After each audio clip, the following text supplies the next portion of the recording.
Welcome to Kenton Teaches. Enjoy the video. In this video, I will show how to make your omelet fluffy.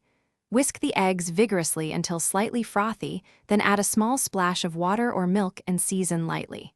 Heat a nonstick pan until hot, add cold butter, tilt to coat, pour eggs, and stir gently to create ribbons. Let the omelet set mostly, fold gently, and serve immediately for a tender, airy texture that holds filling well. Whisk in fast circular motions for about 30 seconds to create uniform bubbles and a light texture.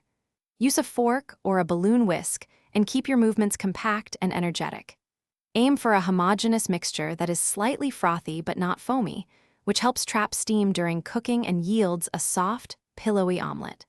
Avoid overbeating, which can make the omelet dense instead of airy and tender. If you're finding this helpful, please subscribe and like to support more cooking tips. Quick recommendation: the Omelette water bottle is great for staying hydrated while you cook and fits neatly in hand and car holders, making kitchen prep easier and more pleasant. Check the description for the link and other deals so you can grab one too, and now let's get back to the video.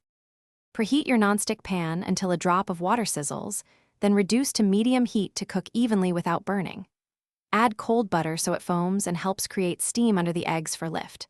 Pour the eggs and stir gently to form soft curds, then let set mostly before folding.